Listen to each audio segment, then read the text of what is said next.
Good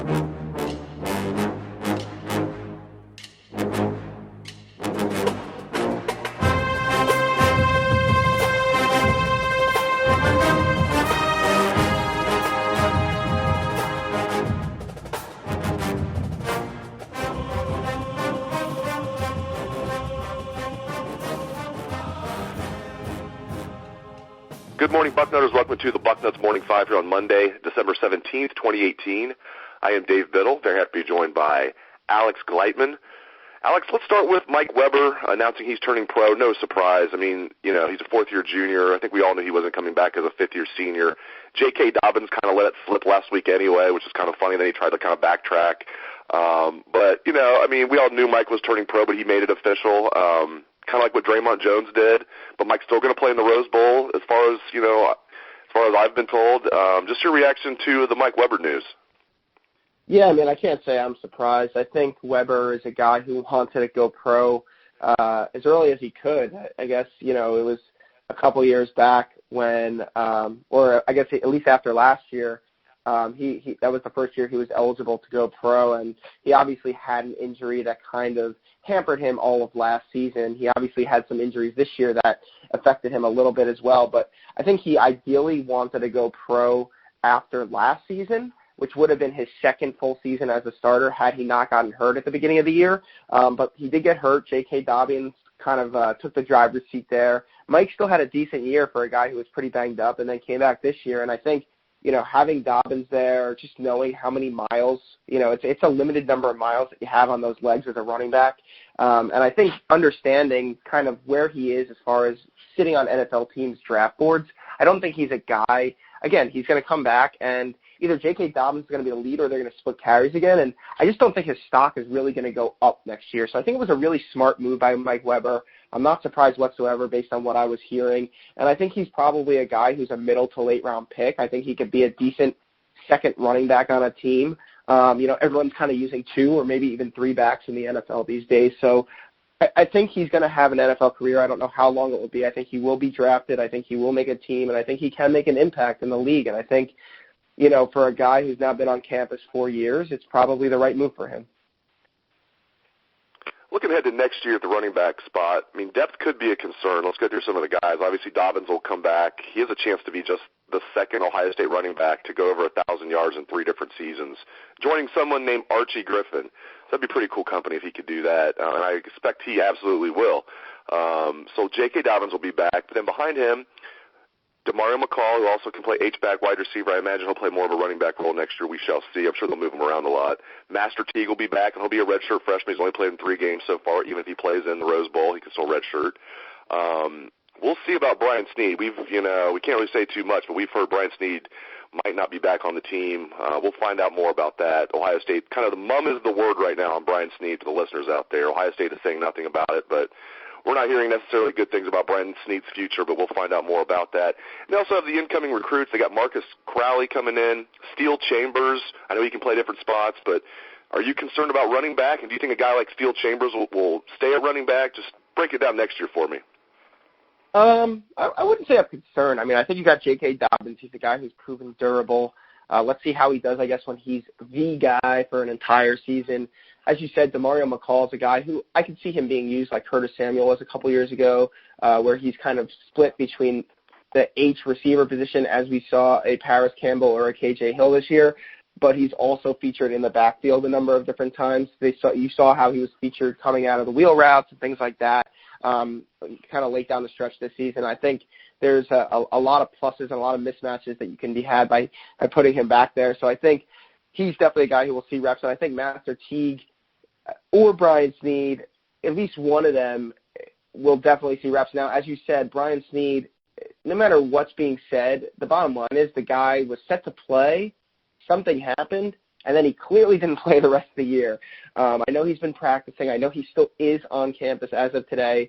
So the bottom line is there's a lot of questions about his future. If he's back and he's good to go, and you have him and Master Teague, there's absolutely no questions about depth whatsoever. If Snead isn't back and you only have Master Teague, I think there are a lot of questions. I mean, Marcus Crowley is enrolling early, so that is a good thing. You get him on campus, you get him learning the system.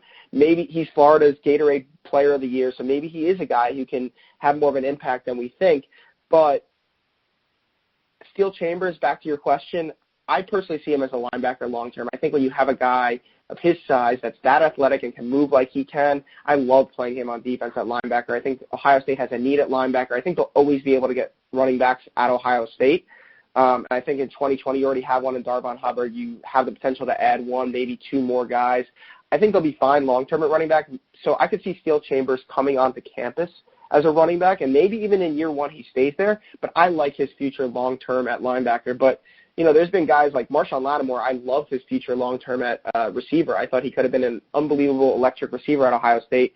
They move him over to cornerback, though, and I was clearly wrong on that one because that guy was Rookie of the Year and, you know, is going to be an all-pro cornerback for multiple years in the NFL. So there's guys who are just that good where they could play either. And, like, Marshawn Lattimore probably could have, you know, hamstring issues aside, probably could have been an unbelievable wide receiver at Ohio State as well if you watch his highlights at Glenville. So there are guys that are just that good where they could just be NFL type of players on both sides of the ball. And so I think that while I like Steele Chambers long term, they're going to have to do what's best for the team and best for the kid as well. It's like where is his maximum potential? So I could see him definitely being a running back next year. So I don't think there's massive concerns about the room, but if J.K. Dobbins ever went down, I mean, I don't know if you have a guy who's truly Ohio State caliber and ready to be the go-to guy, but let's see how Master Teague develops. Let's see if Brian Snead's able to come back, and let's see what these freshmen look like. Yeah, it reminds me of the Teddy Ginn situation. I remember when Teddy enrolled, it was like, oh, he's going to start off on offense, he's going to return kicks, but he'll eventually move to corner. That's what we all thought. We kept asking him, like, have you taken any reps at corner? No. Even going into his sophomore year, we're going, like, Teddy, no reps at corner in camp? He's like, no. Looking at us like we're crazy. Like, I told you guys, I'm not playing corner. I'm playing wide receiver, and that's it. I'm not playing both. I'm not Chris Gamble. I'm not playing both ways. So we just kept waiting for Teddy Ginn to play corner. It turned out he was a pretty damn good wide receiver and punt returner, and still playing in the NFL to this day. I know he's hurt this year, but go ahead. No, I was going to say he still is a pretty darn good one, and you know he did get hurt, but before that he was having a pretty solid year for the Saints. So I think it worked out pretty well for Mr. Ginn. Yeah. Yeah, he's set for life and then some. So good for him. And I think he's got another year left on his contract. Hopefully he comes back with the Saints next year. I'm sure he'll come back and at least play in the NFL, but he's got at least another year left in him. Let's move and let's talk some recruiting, Alex. Let's start with Doug Nestor. He's been committed to Ohio State, it feels like, for 5 years, and now he's getting a little wishy-washy. He visited Penn State yesterday, and as you told me, Doug Nestor will not sign early, will not enroll early. So what is the latest on Nestor? What does the listener need to know about? Yeah, so I think that Doug's saying all the right things right now. He's saying he's committed to Ohio State.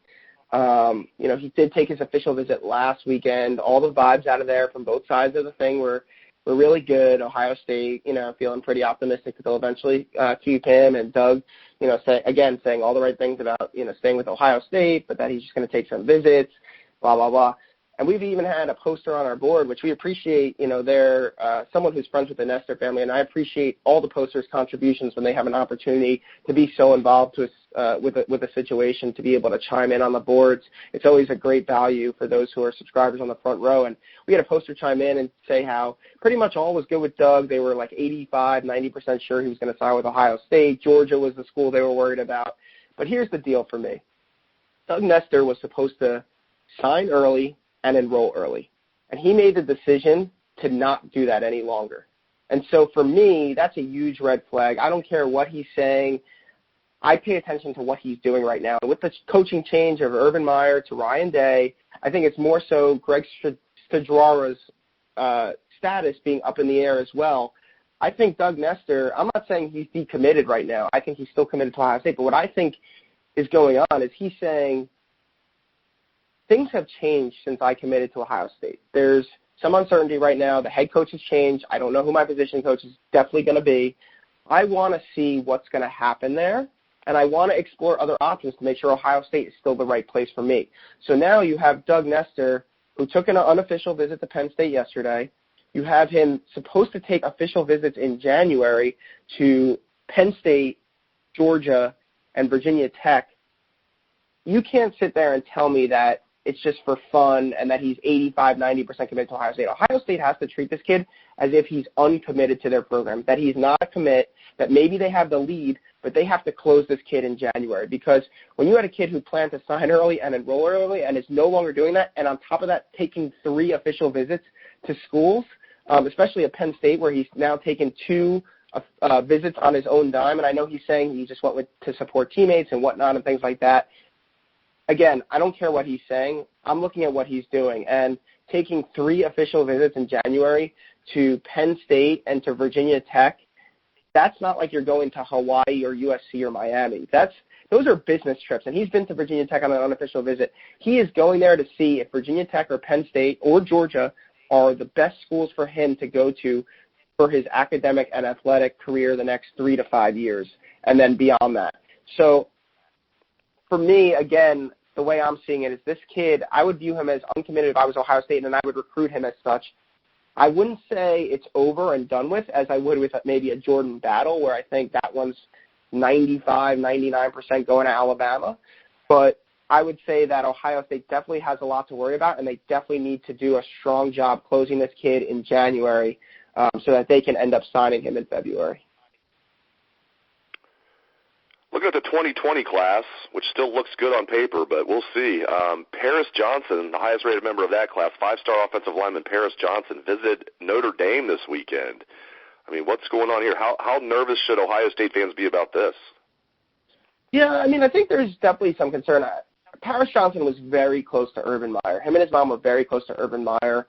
And so when he retired, that hurt him. That hurt Ohio State. That hurt Paris Johnson. I think he felt a little surprised and taken aback by it. I don't think he expected it. And I think that, again, I think it makes you realize, especially when you have that much time to go. I mean, he has over a year before he has to sign his national letter of intent. He technically doesn't have to sign until February of 2020. So he has about a year and a couple months before he has to actually sign anything. And I think when something like that happens to that magnitude of Urban Meyer retiring and stepping down, it makes you realize, like, sometimes a lot can change over a course of a recruitment. That's why a lot of people choose to wait, because there's so many coaching changes every year. Sometimes it's guys retiring, sometimes it's guys getting fired, sometimes it's guys going to a different school, position coaches leave all the time, guys go to the NFL, whatever it is. There's so much change to recruiting. I think the Johnson family realized that. And so I think he's remaining committed to Ohio State. He took a visit, not this past weekend, obviously last weekend, to Ohio State. I think all went well. And I think that the big thing here for Paris is he just needs to build a relationship with Ryan Day. And whether it's Greg Sedora or whether it's a different position coach that comes in for the offensive line, he needs to build a relationship with them. He loves Ohio State as an institution. It's close to home. He knows it's going to help him, advance his career both on and off the field. But he needs to be good and have a great relationship with Ryan Day and his position coach. So what he's going to do is he's going to stay committed to Ohio State, and I don't see that changing for at least, if ever, not for a while. And I think he's going to take his time, and basically he's going to act as almost an uncommitted recruit who has Ohio State as his firm leader.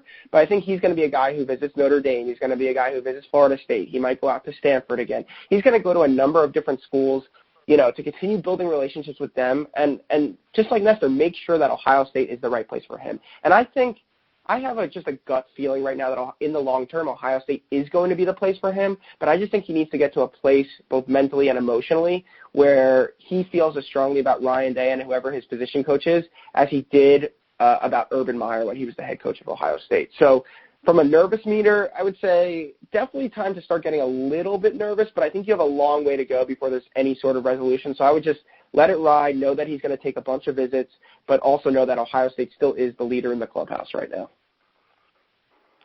A couple more questions, we'll get you out of here. Obviously, early signing period begins on Wednesday. So the early signing day is on Wednesday. It really goes Wednesday through Friday, but we'll have a press conference with Ryan Day, and if last year's any indication, if you're going to sign early, you're going to sign early on that first day. You're not going to wait till the second or third day. So we should know a lot on Wednesday. Just give the listeners a heads up. Who might sign with Ohio State on Wednesday, Alex, that is not currently a verbal commitment to Ohio State? Yeah, so there's 2 names I'm watching, and you never know what type of surprises that Ohio State might pull out of their hat. I think this year's a little bit different. If it was Urban Meyer, it might be a few more names. But the two guys I'm looking at are Jada McKenzie, a defensive tackle from Wake Forest, North Carolina, about 6'4", 280 pounds. He's a guy who has offers from big-time programs. I mean, this is a guy who Clemson offered.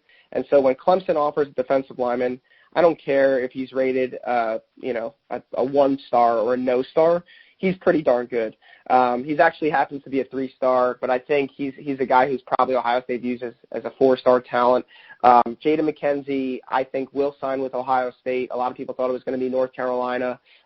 Some people thought I know Clemson was still trying to get in there with him, but Ohio State came in late in the process. Ryan Day, Larry Johnson went down last week, and I think they sealed the deal with Jada McKenzie. I think he's going to be a Buckeye and fill a big need at defensive tackle in this class for the Buckeyes. So that's one guy. The other guy is someone everyone knows about, Zach Harrison, obviously from Olentangy Orange, right down the road from Ohio State, defensive end, top 5, top 10 player in the country, depending on who you're talking to, maybe even top 2 players in the country. But he is deciding between Ohio State, Penn State, Michigan. We are hearing so many mixed things, and I don't think anyone truly knows where this kid's going. I think at different points in the process, all 3 teams led. Right now we're hearing Ohio State and Penn State are kind of the 2 teams that Zach's still deciding between before he announces on Wednesday. But then at the same time, Penn State sources are indicating that their staff believes that it's that they think Michigan's going to be the pick. So for a recruitment that was supposed to be so drama-free, there sure is a lot of drama. And I think in the end, I think Zach's struggling to make a decision. I think a lot of people in his circle want him to pick Ohio State. I think part of him wants to get away from Columbus and go to school, and that's something Ohio State can't control, and that would obviously favor Penn State or Michigan. I think part of him also really likes Larry Johnson and knows that him and Mickey Marotti and the staff at Ohio State can get him to where he needs to go. And I think it sounds weird to say this, but Ohio State, I had a source tell me this, Ohio State can end up being a nice compromise, if you will, for a local kid, in the sense that if he can't make up his mind, he knows it will make his family happy. He knows in Larry Johnson he's going to have a great position coach. And so it might be easier just to be like, all right, I'm going to Ohio State versus having to pick between those 2 other schools. So that's going to be an interesting one to watch. My crystal ball has been on Ohio State for Zach Harrison since January of 2017. I'm going to keep it there until I hear something definitively another way that says it's not going to be Ohio State. It's purely the best guess at this point, and I'm going to go with the Buckeyes. So those are the 2 guys I would definitely watch. Nick Broker, an offensive lineman from Illinois, I'm hearing he's an Ole Miss commit. I'm hearing he's probably going to stick with Ole Miss. So that would probably be the only other name I think that you'd have to pay attention to of guys who are not committed to Ohio State right now. And then, of course, I did mention Jordan Battle. He is committed to Ohio State. The expectation is that he's going to flip to Alabama. But we'll see. There's still communication between him and Ohio State, and maybe they could pull a rabbit out of the hat late on that one. Yeah, so you mentioned a few. I mean, obviously we talked about Nestor, we talked about Jordan Battle. Other than those 2 guys, are there any other 2019 recruits that are committed to Ohio State that might not sign with Ohio State in the end? No, I feel good about that. And I think that's a great story to kind of highlight. I think that Steele Chambers was the only guy kind of on the fence. Now he's saying he's definitely Ohio State all the way. I'm not sure if he's going to sign this week or he's going to sign in February. I know he's going to take his second official visit that's allowed now in January, but he seems pretty solid there. He's not taking any other visits. So I think a great story is that despite all this turmoil and uncertainty, like Urban Meyer stepping down, Ryan Day stepping over, no one knowing who's really going to be on the staff, the fact that they may only lose 2 commits in the class of 2019 out of 15 at the time, and then they added Tommy Eichenberg, and they might add Jada McKenzie and Zach Harrison all in the early signing period, I think that's incredible. You have to tip your cap to the job that Ryan Day has done with the hand he's dealt. Obviously, Mark Pantoni remaining is a big part of that. The assistant coaches, despite not knowing what their futures will hold, have done an incredible job out on the trail, continuing to sell the Ohio State brand and the future under Ryan Day. So I think that's a great story to tell. I wrote a story that a lot of people viewed as negative, but it was more so just to highlight the challenges that Ryan Day is facing on the trail, that uncertainty. There's been uncertainty ever since the whole Zach Smith came out. Like, what is it going to mean for Urban Meyer's future? And then finally, once Urban Meyer's future is resolved, Ryan Day becomes head coach, and it's like, okay, well, what does that mean for the future of the program? There's a lot of uncertainty there. What does that mean for what is his staff going to look like? We're not sure what it's going to look like as of December 17th. So I just want to say, like, what an unbelievable job this guy has done. If it's only Doug Nestor and Jordan Battle, and it may just be one of them, or it may be none of them. We'll have to see on Wednesday, and then with Nestor we'll have to see in February. But the fact that he might lose only 1 or 2 or 0 commits when all this stuff is happening is just absolutely incredible to me. Great stuff from Alex Gleitman. A lot of great insights there on this about a 20-minute edition here of the Bucknuts Morning 5, the very improperly named Bucknuts Morning 5. But great stuff, Alex. I really appreciate it. Great insights. And thanks to all the listeners out there for tuning in the show. I appreciate that as well. Hope everyone has a great day. Let's hear that Buckeye swag, best damn band in the land.